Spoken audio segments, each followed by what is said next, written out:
कालिंदी की सीमाओं में पैर रखने का साहस कैसे किया? क्या तुझे अपनी जान प्यारी नहीं है? अरे, ये पेड़ तो साक्षात यमराज लग रहा है।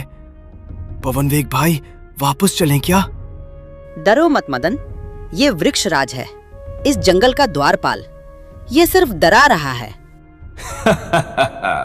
डरो मत बालक, मैं तो बस तुम्हारी परीक्षा ले रहा था। देखो मदन, तुम क्यों उस तांत्रिक भैरव के चक्कर में अपनी जान गंवा रहे हो? मेरे पास देखो।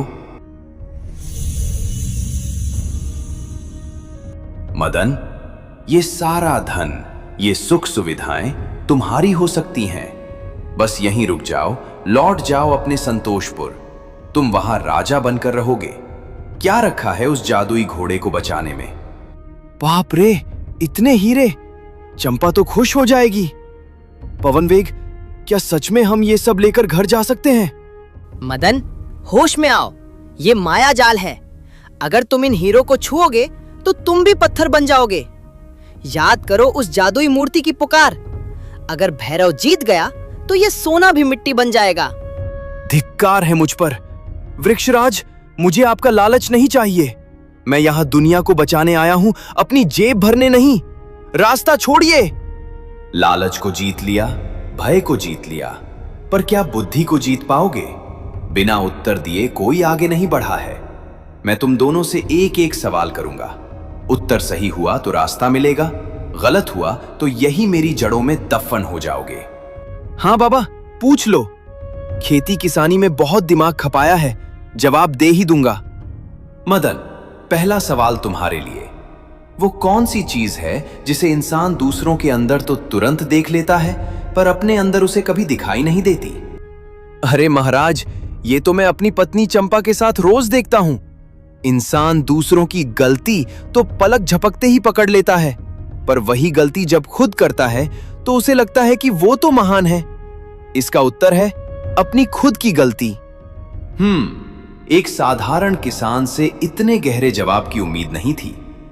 ठीक है, अब पवनवेग, तुम्हारी बारी। पवनवेग, तू दिव्य घोड़ा है। तू बता, वो कौन सी चीज है जो कल भी थी और कल भी होगी, पर आज वो नहीं है?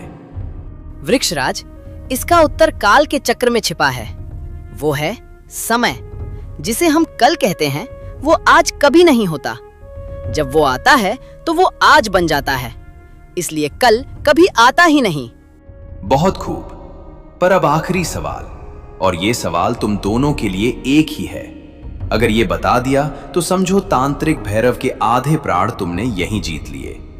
वो कौन सा युद्ध है जिसे जीतने वाला हमेशा हार जाता है और हारने वाला हमेशा जीत जाता है? महाराज, इसका जवाब थोड़ा हटके है। वो युद्ध है अपने अपनों से किया गया प्रेम का युद्ध। जब हम अपनों से बहस में या किसी बात पर जीत जाते हैं तो असल में हम उस रिश्ते को हार जाते हैं, और अगर हम अपनों की खुशी के लिए जानबूझकर हार जाएं तो असल में हम उनका दिल जीत लेते हैं। मान गया मदन, तेरी इसी सादगी और समझदारी ने मुझे हरा दिया। जिसके पास अपनों के लिए हारने का कलेजा है, वही भैरव जैसी नफरत की दीवार को ढहा सकता है। आओ, रास्ता साफ है। तांत्रिक का किला अब यहां से सिर्फ 1 कोह की दूरी पर है। शुक्रिया महाराज। पवनवेग भाई, अब अपनी असली रफ्तार दिखाओ। सूरज ढलने से पहले हमें किला फतह करना है।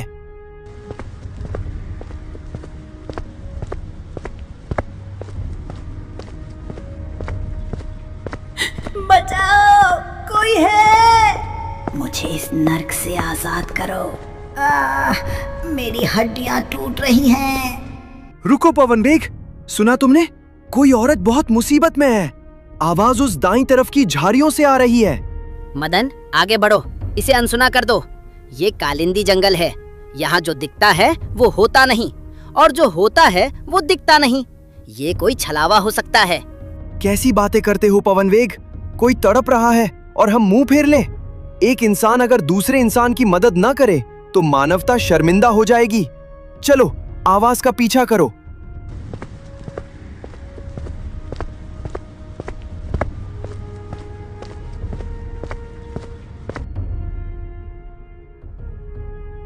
अरे माँ जी, आप यहाँ इस पिंजरे में क्या कर रही हैं? ये हाल किसने किया आपका?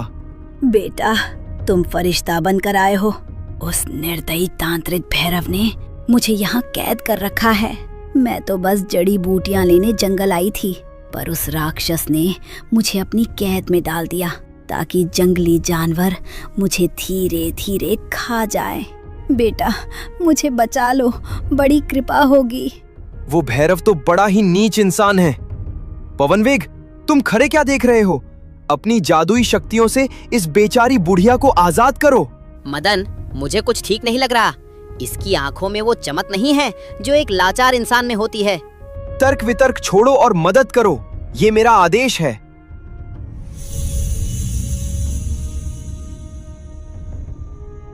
अरे बाप रे, ये क्या हो गया? चंपा, बचाओ, ये तो डायन है। पवनवेग, मैंने तुम्हारी बात क्यों नहीं मानी?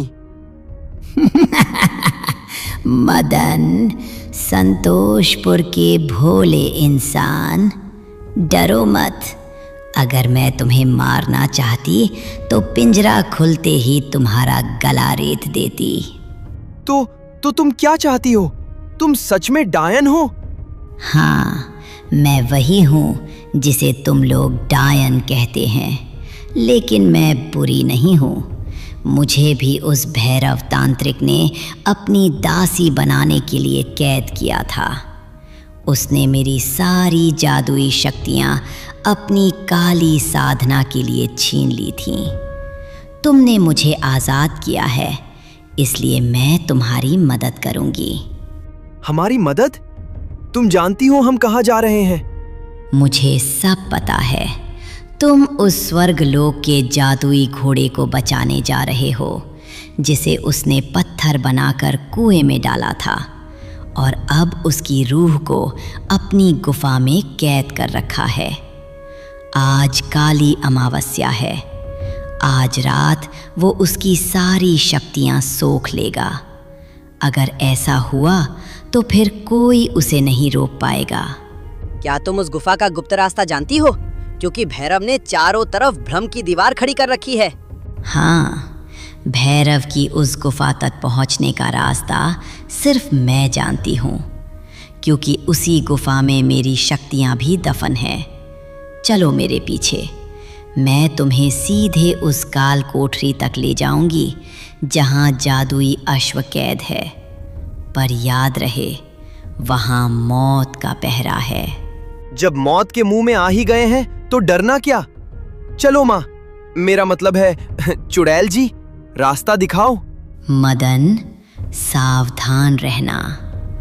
उस गुफा में भैरव ने छाया रक्षकों को तैनात किया है। वे तुम्हारी आंखों को वो दिखाएंगे जो तुम देखना चाहते हो। क्या मतलब?